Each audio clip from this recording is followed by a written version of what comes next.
Good morning, students. I am your English teacher from Premchand Memorial Public School. Today, we will study English Reader of Class 4. Our book name is English Express. So, please take out your English Reader book and open it. Today, we will complete our chapter number 3. Our chapter name is King Midas and the Golden Touch. As you know, we had already discussed this chapter in our previous class.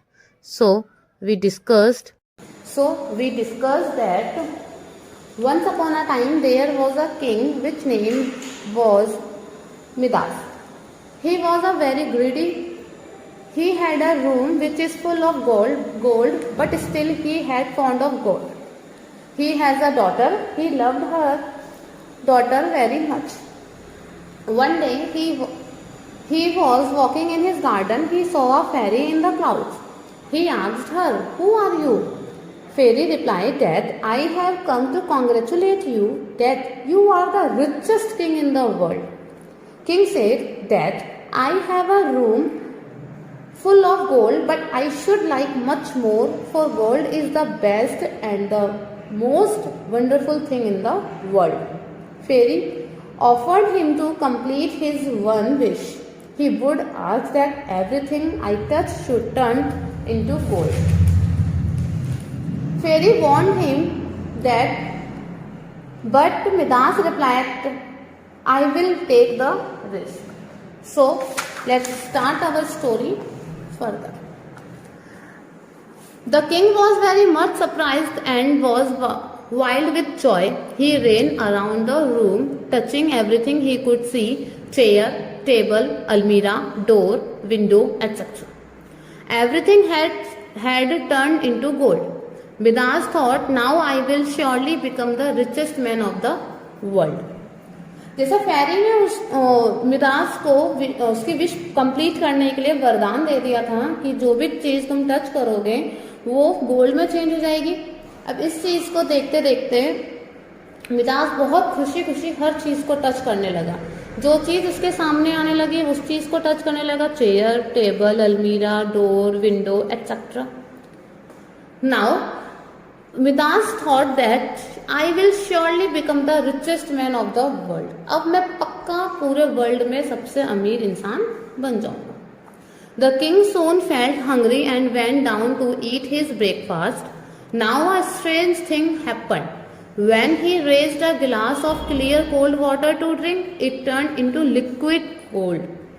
As soon as he picked up an apple to eat, it turned into golden apple. अब जब king बहुत भूखा था, hungry, and वो अपने dining table पर गया breakfast के लिए। वहां पे बहुत अजीब सी चीज हुई। जब उसने पानी का गिलास उठाया पीने के लिए, वो पानी का गिलास लिक्विड गोल्ड में चेंज हो गया। As soon as he picked up an apple, जैसे ही उसने एक एप्पल को पिक किया, उठाया, वो एप्पल भी जो है गोल्डन एप्पल में चेंज हो गया। Whatever he touched it turn into gold. Before he could eat it और drink it, he was feeling very hungry. All was gold, gold, gold, gold. जो भी चीज वो टच करता वो एकदम से गोल्ड में टर्न हो जाती। कुछ भी खाता कुछ भी पीता उससे पहले ही वो जो है गोल्ड बन जाती। अब वो भूखा था क्योंकि हर चीज जो है गोल्ड गोल्ड गोल्ड में कन्वर्ट हो चुकी थी। His little daughter came running in from the garden. Of all living creatures, she was dearest to him. अब उसकी जो बेटी थी वो गार्डन से भागते हुए घर में आई मिदास के पास। उसको वो अपनी डॉटर से वो बहुत प्यार करता था। But as soon as the king touched her, the little girl was changed into a golden statue. जैसे ही अपनी किंग ने अपनी बेटी को टच किया, वो एक स्टैचू में कन्वर्ट हो गई, चेंज हो गई। She was no more alive. अब वो जीवित नहीं थी। अलाइव मीन्स अब वो जीवित नहीं थे। A great fear crept into the king's heart, sweeping all the joy out of his life. In his grief, he called upon the fairy who had given him the gift of the golden touch. अब उसके अंदर एक डर आ चुका था, उसके दिल बहुत तेज से डर रहा था कि अब उसकी सारी लाइफ की जो खुशियां हैं वो चली गई एकदम से।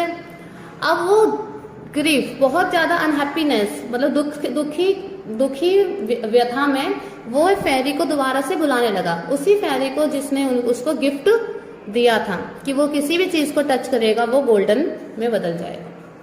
ओ फेरी ही बेग्ड, उसने बोला O fairy, take away this horrible golden gift, take all my lands, take all my gold, take everything, only give me back my little daughter.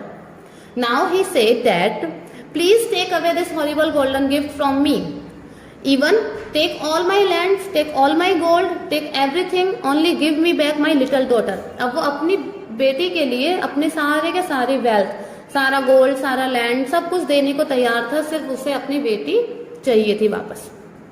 In a moment beautiful fairy appeared before Midas, blessed him and said, तुरंत एक beautiful फेरी दोबारा से appear हुई, दिखाई दी उसे, और उसने कहा do you still think that gold is the greatest thing in the world.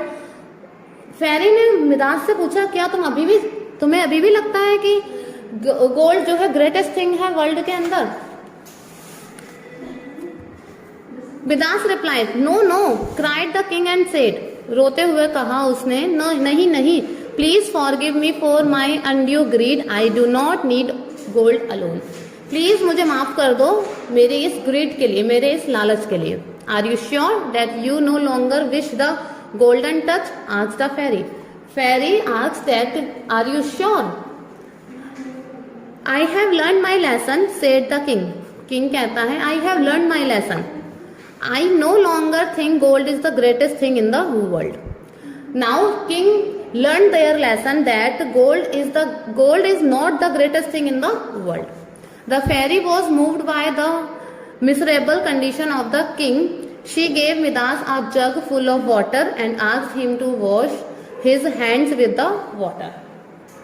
अब फेरी वहां से जाने लगी, वो भी अनहैप्पी कंडीशन में वापस जाने लगी। उसने मिदास को एक पानी से भरा हुआ जग दिया और उससे बोला कि इससे अपने हैंड को वॉश कर लीजिए, wash his hands with the water. She asked to sprinkle that water on his daughter and other things so that they could again turn into their original form. Fairy ने यह भी कहा कि जिन जिन चीजों को तुमने टच किया है अपनी डॉटर को, और जिन चीजों को तुमने टच किया है जो गोल्ड में कन्वर्ट हो चुके हैं, उस पर भी इस वाटर को स्प्रिंकल करना, वो वापस से अपनी ओरिजिनल फॉर्म में आ जाएंगे। Saying so the fairy disappeared, ये कह के फेरी जो है गायब हो गई।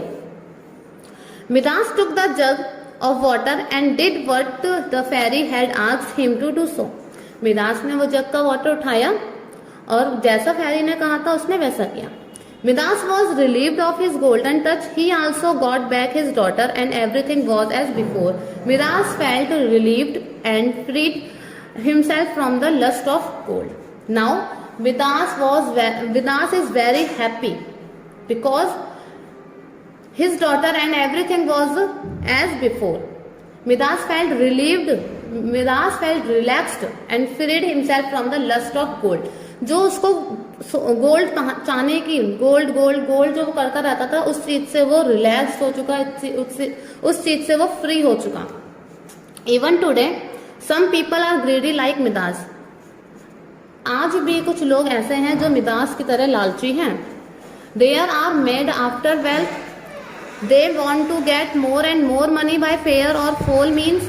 They think wealth alone can give them real happiness, but they are mistaken. The case of Midas is before us all. कुछ लोग इतने ज्यादा लालची हैं कि उन्हें ये लगता है कि सिर्फ पैसा ही है जो उन्हें खुशी दे सकता है, सिर्फ पैसे ही हैं जो उनकी हर एक ख्वाहिश को पूरा कर सकता है। But they are mistaken, but वो गलत है।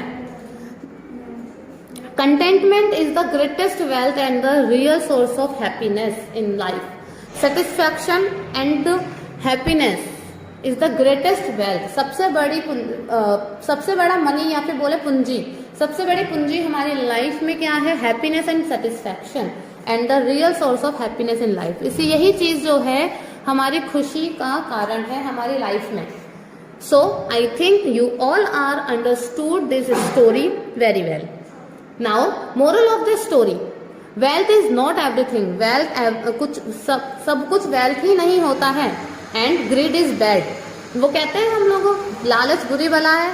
That this story teach us that लालच ग्रीड इज बैड, लालच बुरी बला है।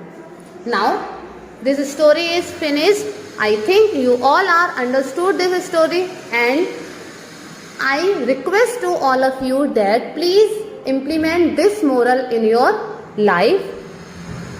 Thank you, take care and have a nice day.